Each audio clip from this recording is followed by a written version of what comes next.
Hi, this is Joe Jasper. I'm just going to give you some composition tips so that as you create your photo art, you're more likely to be successful with compositions that really draw the viewer in. So what elements enhance the photos, where the subject is placed, and hopefully having a subject of interest. Highlights, because a subject that's highlighted draws the eye to it. Leading lines that guide the viewer's eyes towards the subject. Context that helps tell the story or anchor the subject. Depth that rewards the viewer with this more natural sense of depth. And also simplifying distractions so that eyes go to the subject and don't get too distracted. Having the ability of the viewer's eyes wander through a photograph and see things of interest is fine, but the main subject should remain the main subject. So in terms of subject placement, putting the subject right in the middle tends to be tends to be boring.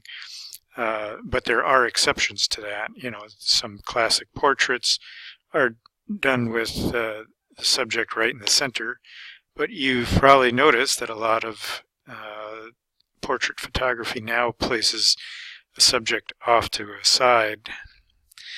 The eyes do tend to move towards a displaced subject, even if it's not in the center.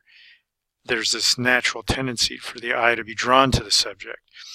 And one of the classic rules of composition is the rule of thirds. If you were to divide the canvas into horizontal and vertical lines so that you have intersecting points at thirds, like where this black dot is, it tends to make for a better composition. There's also something called the golden rule and other similar theories that are not too far from this rule of thirds, so that's why it's frequently referred to so easily as the rule of thirds.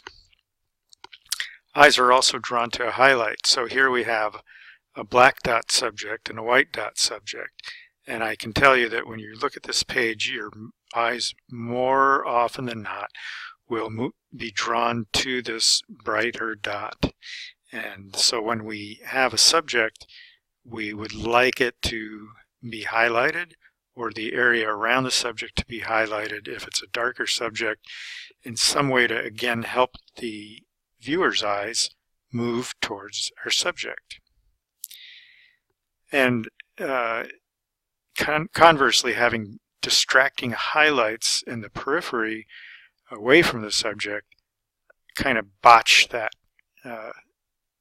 desire to get the viewer's eyes to move to the subject.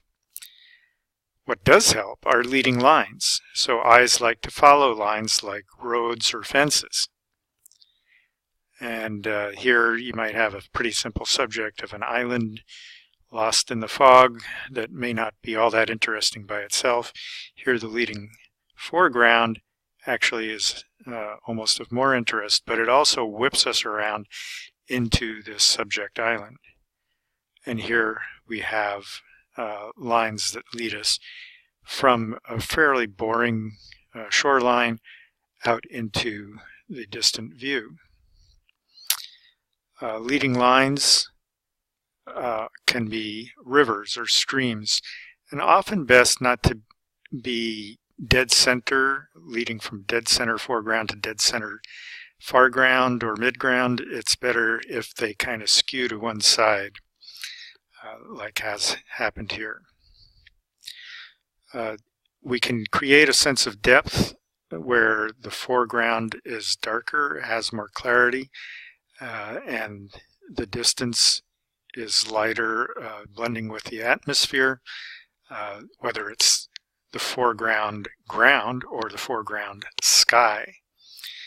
So here's a good example of atmospheric depth, where the foreground is clear, has more clarity, and is usually darker, has more color variation and depth. And the background haze then tends to melt with the sky.